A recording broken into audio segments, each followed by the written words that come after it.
ఈ location correct ఎక్కడ ఉందండి? Madhapur IFI society second street. I'll be there in an hour. నేను లొకేషన్ షేర్ చేస్తాను. Thank you. Thank you. Okay.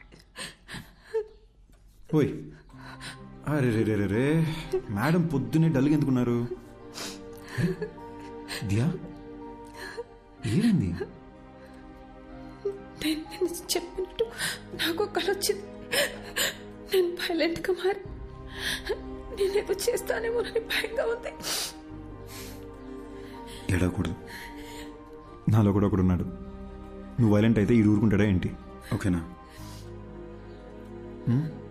On a more serious note, మన WhatsApp డీపీలో మనకొకరికే ఇంకెవరో కనిపిస్తున్నారు అనుకుంటా. లేకపోతే ఈ పార్టీకి మన ఫ్రెండ్స్ ఎవరో ఒకరు మనకు ఫోన్ చేసి ఉండాలి కదా. ఇన్ ఎనీ కేస్, ఒక హిప్నాటిజం సెంటర్లో నేను అపాయింట్మెంట్ తీసుకున్నాను.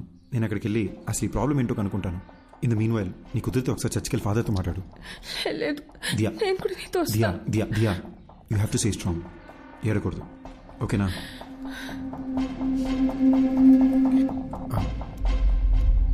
వెనక ఏంటి బాబు? కొంచెం ఆ ఫోటో ఒకసారి తుడిసేవా? దుమ్ము పడ్డట్టుంది. అలాగే.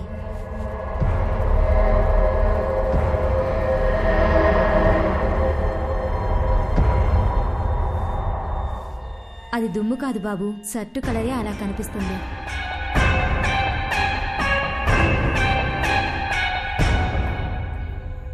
మిస్టర్ రిషి, మీరు శ్మశానానికి వెళ్ళారు. అక్కడ ఒక కాలుతున్న బాడీని చూశారు. అలాగే ఇంటికి వచ్చేశారు.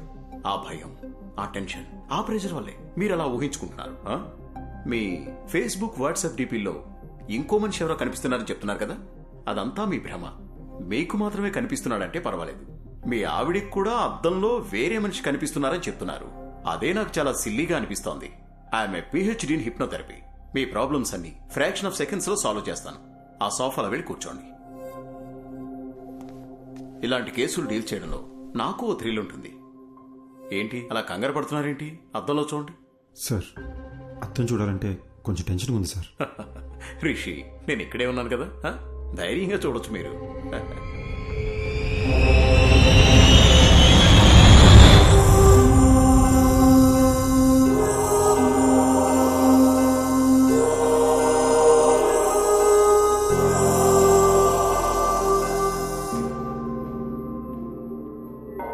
ఫాదర్, అద్దంలో కనిపిస్తున్న ఆ అమ్మాయి చనిపోయి తన ఆత్మ నాలో ప్రవేశించిందా ఫాదర్? మీరు వెళ్ళండి సిస్టర్. బైబిల్లో హోలీ స్పిరిట్ అనే ఒక పదం ఉంది. అంటే పరిశుద్ధమైన ఆత్మ. ఆ ప్రభువుకి సేవ చేసే ఆత్మలనే ఏంజిల్స్ అంటాము. ప్రభువుని ఎదిరించే ఆత్మలని డీమన్ లేదా సైతాన్ అంటాము. ఈ పరిశుద్ధమైన ఆత్మకి చనిపోయిన మనిషి యొక్క ఆత్మకి సంబంధమే లేదు. మన ఆత్మలని సైతాను అని పిలవం, దెయ్యం అని అంటాము. బైబిల్ ప్రకారం ఒక మనిషి చనిపోయిన తరువాత ఆ దేవుని న్యాయస్థానంలో విచారణ జరుగుతుంది. మనం చేసిన పాపపుణ్యాలను బట్టే మన ఆత్మ స్వర్గానికి వెళ్లాలా లేక నరకానికి వెళ్లాలా అని అక్కడ నిర్ణయిస్తారు. కానీ ఒక మనిషి ఆత్మ ఈ భూమి మీదే ఉండి ఇంకో మనిషి శరీరంలోకి వెళ్లడం గురించి బైబిల్లో ఎక్కడా ప్రస్తావించలేదు. కానీ ప్రకృతిలో ఎవరికీ అర్థం కాని కొన్ని విషయాలు జరుగుతూ ఉంటాయి. 400 సంవత్సరాలకు పూర్వం గ్రీస్ పక్కన ఒక గ్రామంలో ఓ చిన్న పిల్లవాడికి అద్దంలో ఒక పెద్దాయన రూపం కనిపించింది. ఆ ఊరి వాళ్లు భయంతో ఆ పిల్లవాడిని చంపేశారు. ఆ సంఘటనను లైబ్రరీలో భద్రంగా దాచిపెట్టారు. చదివిన విషయాన్ని ఇప్పుడు నేరుగా చూస్తున్నా. రిషి, ఇప్పుడు నేను మిమ్మల్ని హిప్నటైజ్ చేసి నిద్రలోకి పంపి మీ ఇన్నర్ మైండ్లోకి నేను వెళ్ళబోతున్నాను. అద్దంలో కనిపిస్తున్న మనిషికి సంబంధించి మీ ఇన్నర్ మైండ్లో ఏముందో తెలుసుకొని దాన్ని బేస్ చేసుకుని మిమ్మల్ని ఎలా ట్రీట్ చేయాలో డయాగ్నైజ్ చేద్దాం. మీరిప్పుడు నా థమ్ ఫింగర్ మాత్రమే చూస్తున్నారు, నా వేలినే చూస్తున్నారు. Focus on my thumb finger. Full కాన్సంట్రేషన్తో మీరు నా వేలిని చూస్తున్నారు. మెల్లగా నిద్రపోతున్నారు, నిద్రపోతున్నారు, నిద్రపోతున్నారు. Okay, relax. అద్దంలో కనిపిస్తున్న మనిషి ఎవరు? అతన్ని ఇంతకు ముందు ఎప్పుడైనా చూసారా? మీరు శ్మశానానికి వెళ్ళారు కదా, అక్కడ మీకు ఏం జరిగింది? ఏం జరిగింది? మీరు అలా సైలెంట్గా ఉంటే ఎలా? మీరు చెప్తే కదా నాకు తెలిసేది. మీరు మాట్లాడకుండా అలా సైలెంట్గా ఉంటే ప్రాబ్లం ఎలా సాల్వ్ అవుతుంది? హలో, మీరైనా చెప్పండి, అసలు ఈయన బాడీలోకి మీరు ఎలా వచ్చారు? హలో, ఎక్స్క్యూజ్ మీ, మీరు నిద్రపోయి ఆయన నిద్రపోతే నాకు ఆన్సర్ ఎవరు ఇస్తారండి? టెక్నాలజీ అడ్వాన్స్ అయ్యే కొద్దీ చాలా రియలిస్టిక్ గా తీస్తున్న హారర్ మూవీస్, ఈ దెయ్యాలకు సంబంధించిన యూట్యూబ్ వీడియోలు ప్రజలకు దెయ్యం ఉందని నమ్మిస్తున్నాయి. అనవసరంగా కంగారు పడకండి. మెడికల్ సైన్స్ ఎంతో డెవలప్ అయ్యింది. దీనికి అడ్వాన్స్ ట్రీట్మెంట్ ఉండే ఉంటుంది.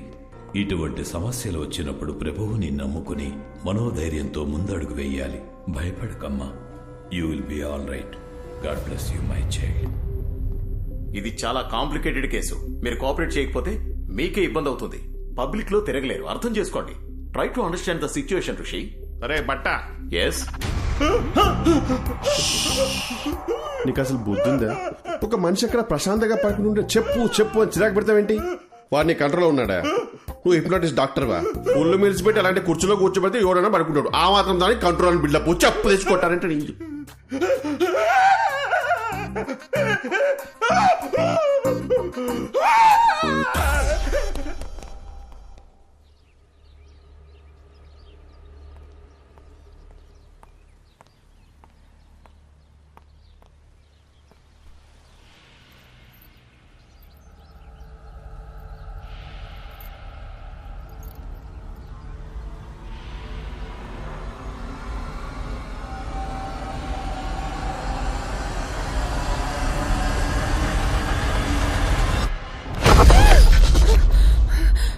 ఏమైంది? ఏం లేదు అత్తయ్య, చూస్తున్నానంతే. ఏంటమ్మా ఇది? ఇంత ఇర్రెస్పాన్సిబుల్ గా ఉన్నారు. రాత్రంతా ఫోన్ ట్రై చేస్తుంటే ఎవ్వరూ ఎత్తరే, నువ్వు ఎత్తవు, నా కొడుకు ఎత్తడు. నేను ఎంత భయపడతానని కొంచెం కూడా ఆలోచన లేదా మీ ఇద్దరికి? కాదత్తయ్య, మీకు టెక్స్ట్ చేయాలనుకున్నాను కానీ నిద్ర వచ్చి పడుకున్నాను అత్తయ్య. నాకెందుకో నిన్ను చూస్తుంటే అబద్ధం చెప్తున్నట్టే ఉంది. ఉండు, వాడికే ఫోన్ చేసి కనుక్కుంటా. అత్తయ్య నేనే మీకు చెప్దాం అనుకున్నాను. రిషి బాత్రూమ్ లో కాలు జారి పడిపోయాడు. ఏంటి? బాత్రూమ్ లో జారి పడ్డా? బుద్ధుందా నీకు? అసలు ఫోన్ చేసి చెప్పాల్సిన విషయం మానేసి ఏదేదో చెప్తున్నావు. అసలు అలా ఎలా పడ్డాడు?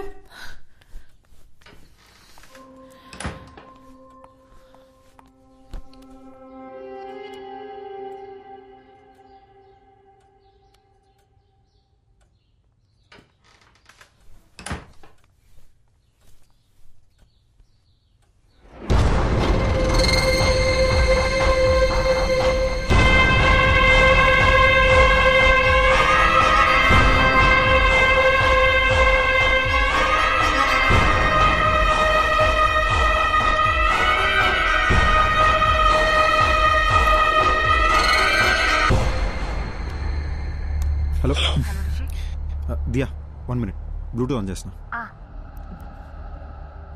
హలో, వినిపిస్తుందా? ఎన్నిసార్లు ఫోన్ చేయాలి నీకు? టెన్షన్ తో నా తల పగిలిపోతుంది.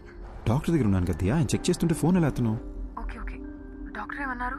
టాబ్లెట్స్ వేసుకుంటే ఓకే అయిపోతుంది అన్నారు. చర్చ్ ఫాదర్ దగ్గరికి వెళ్ళావా? ఆయన ఏమన్నారు? ఏ విషయం క్లారిటీగా చెప్పలేదు. కంగారు పడొద్దు, ధైర్యంగా ఉండమని చెప్పారంతే. అసలు విషయం మర్చిపోయాను. ఇప్పుడే అత్తే వచ్చి వెళ్ళారు. అమ్మొచ్చిందా? అవును, మనం ఫోన్ ఎందుకు ఎత్తలేదని బాగా తిట్టారు. గట్టిగా అడిగేసరికి నువ్వు బాత్రూంలో స్లిప్ అయి పడిపోయావని చెప్పాను. నిన్ను అడిగితే నువ్వు కూడా అదే చెప్పు, సరేనా? నేను చూసుకుంటాలే. రిషి, ఒంటరిగా ఉండాలంటే చాలా భయం వేస్తుంది. త్వరగా వచ్చేసాయి. ఓసారి నా శ్మశానం దగ్గరికి వెళ్ళి ఇలాంటి ఇద్దరు ఎవరైనా చనిపోయారేమో అని చెక్ చేసుకుంటా. నువ్వేం టెన్షన్ పడకు, నేను తొందరగా వచ్చేస్తాలే.